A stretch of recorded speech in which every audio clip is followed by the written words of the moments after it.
Egyptian art. Art is an essential aspect of any civilization. Once the basic human needs have been taken care of, cultures begin producing artwork, most of which develops its own distinct and unique styles.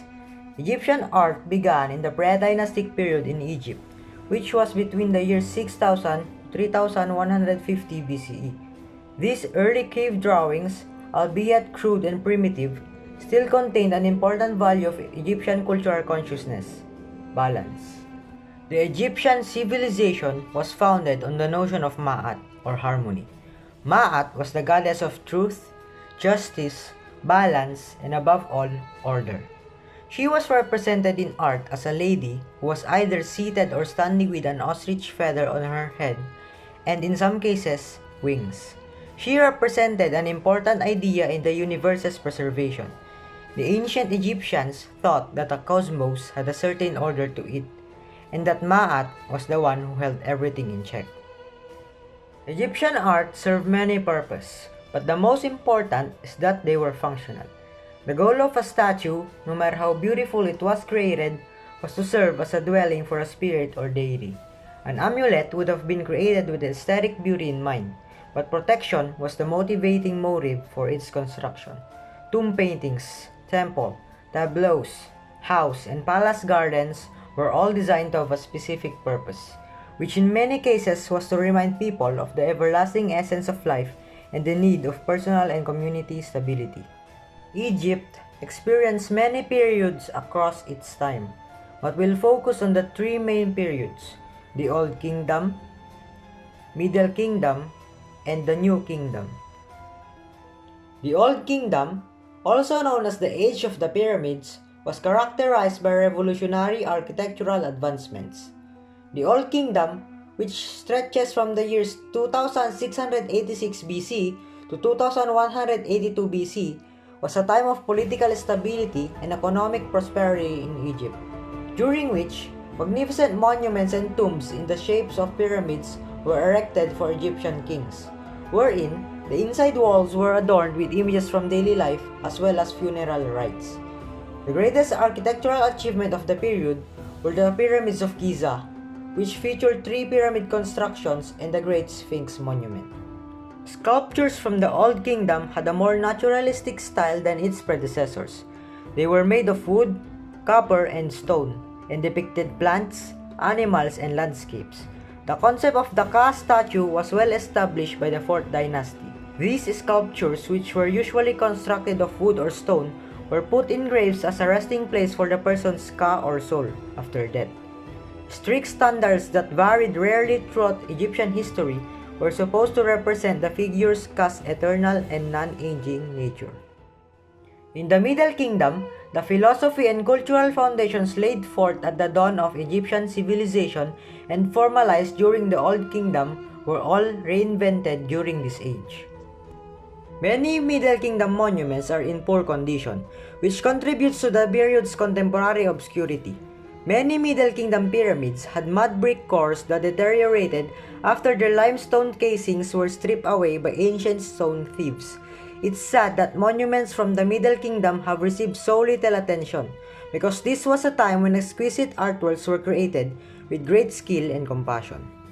Thebes saw the construction of the Karnak complex, one of ancient Egypt's most important temples, devoted to the increasingly powerful deity Amun. The Karnak temple complex, often known as Karnak, is a sprawling collection of crumbling temples, chapels, pylons, and other structures in Luxor, Egypt. Temple construction began in the Middle Kingdom and lasted until the Ptolemaic times. The structures were built by about 30 pharaohs, allowing them to achieve a scale, intricacy, and variety rarely seen elsewhere. It was also in the Middle Age where relief and portrait sculpture were all reinvented. This happened during this age heights of technical mastery throughout the Middle Kingdom, capturing delicate, unique features. At the height of the empire under Pharaoh Senusret III, some of the greatest specimens of sculpture were created. Senusret III is noted for his solemn sculptures in which he seems aged and grave. Senusret III and his successor, Amenemhat III, were shown as mature, elderly men, a departure from the traditional method of depicting rulers.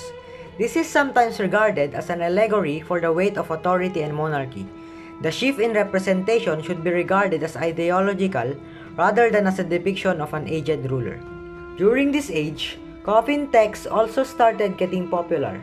Scholars refer to the coffin text as an expansion of the pyramid texts, adding additional spells and making minor adjustments to make them more accessible to the nobles.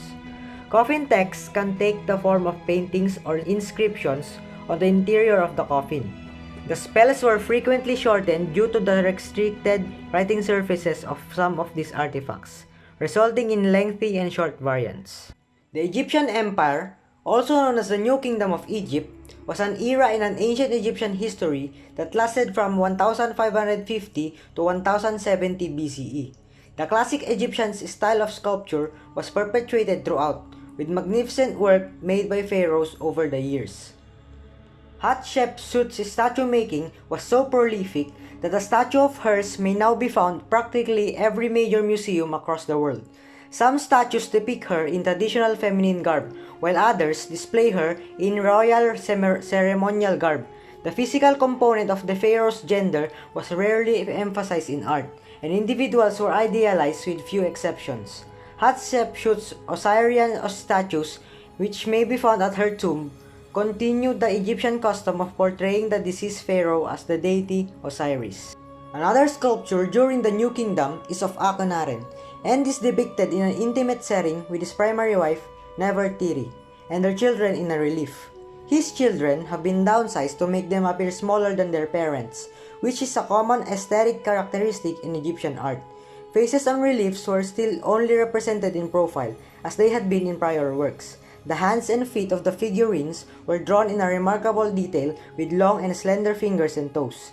In contrast to the traditional custom of showing women with lighter skin, the skin color of both males and females was often dark brown.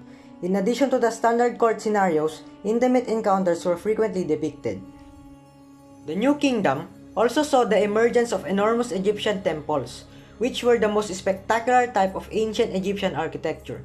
On the east side of the River Nile, there is a large temple complex, Luxor, wherein Nubian sandstone from southwestern Egypt was used to construct the structure.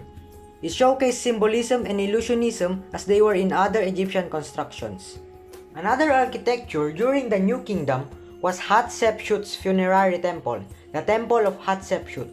The Djeser Djeseru, a colonnaded edifice of perfect harmony that predates the Parthenon by over 1,000 years, was the tomb's main point. The Djeser Djeseru, or the Sublime of Sublimes, is built into a cliff face and rests atop a series of terraces that were previously adorned with rich gardens. A lioness throne, a game board with carved lioness head, red jasper game pieces marking her title as pharaoh, a signet ring, and a fragmentary Shabti statue bearing her name are among Hatshepsut's funerary artifacts. Paintings were placed in the hereafter to aid the individual. They frequently portrayed the buried individual entering the afterlife. They show scenes of this individual in the hereafter who was cheerful. An official named Nakht and his wife Tawi are buried in the TT52 tomb during the 14th century BCE. Richly colored paintings represent the couple in the customary 18 fists, high-profile postures, frontal torso, outward palms pose among the ornaments. Both figures are the same height, like in earlier eras paintings. Their skin tones are also consistent with traditional depictions of men having dark brown skin and women having pale yellow complexion. Nakht takes on a more dynamic although still stylized attitude elsewhere in the tomb, as he hunts and fishes, a tradition that also dates from the early dynastic period. This period is marked by a heightened sense of movement and activity in images, with hectic and crowded situations and many overlapping characters. Male and female figures have the same dark brown skin tone, which is a departure from the past when women had lighter skin tones.